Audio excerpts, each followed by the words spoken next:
किसी का प्रेम अंत हो गया हो, तो प्रेम का अंत होना सेपरेशन होता है, दुख होता है, या फिर एक नए सिरे से कॉन्शियसनेस की शुरुआत होती है? जब जीवन में कुछ होता है ना, जैसे हम कहते हैं कई बार, it's not so much about what happens to us, it's about what we do with what happens to us. हमारे साथ क्या हुआ वो इतना मायने नहीं रखता जितना मायने रखता कि हम जो हुआ है उसके साथ हम क्या करने वाले हैं। जब किसी के प्रेम का अंत होता है तो सबसे पहले तो मिलती है शिक्षा कि क्या हुआ, और उस रिफ्लेक्शन में ऑनेस्ट होना चाहिए।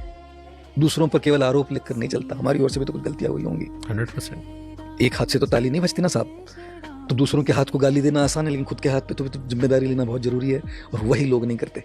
इसलिए जब दूसरे रिश्ते में जाते हैं वही गलतियां दोबारा दोहराते हैं, वही टॉक्सिसिटी वापस लेकर जाते हैं। हाँ, एक ही तरह से इंसान हर रिश्ते में रहता है। एक ही तरह से तो रहता है, हर बार तो उसी चीज को लेकर तो जा रहा है वो। तो इसीलिए जब प्रेम का अंत होवे तो थोड़ा शांति से बैठकर थोड़ा पहले रिफ्लेक्ट होना चाहिए कि इसमें से मैंने क्या सीखा, कि मेरी टॉक्सिसिटी क्या है, मैंने कितनी ताली बजाई जो मैं अगर अगली बार जाऊं तो ताली नहीं बजाऊं मैं वापस दोबारा, मेरी ओर से कोई गड़बड़ नहीं हुए। दूसरी चीज, क्या ये प्रेम का अंत और ये हार्ट ब्रेक मुझे किसी और से भी, किसी और चीज से जोड़ने के लिए भी प्रवृत्त कर रहा है?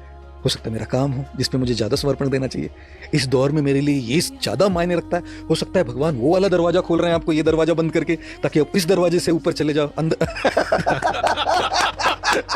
कुछ कुछ कुछ जख्मों को खुरेदा जा रहा है।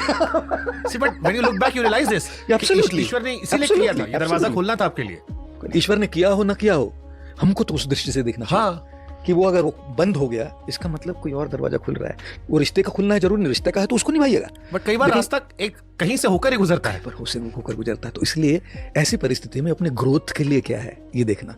और तीसरी चीज, बहुत जरूरी चीज, एक चीज, केवल कड़वाहट लेकर बैठने से नहीं चलता साहब। किसी के साथ का अंत हुआ, उसकी कड़वाहट को अगर लेकर बैठेंगे कि वो ऐसी वो वैसी वो ऐसा वो वैसा, तो हम वो तो भाई मुंह ऑन करके गुलछर्रे उड़ा रहे हैं वो, और हम अपने आप को पनिश कर रहे हैं यहाँ बैठकर। और इस दुनिया में बहुत सारे लोग ऐसे हैं दास जी, जो जिसके लिए रो रहे हैं उसको पता तक नहीं होगा, यही तो और ये कहना बैठने है। के लिए मरे जा रहे हैं।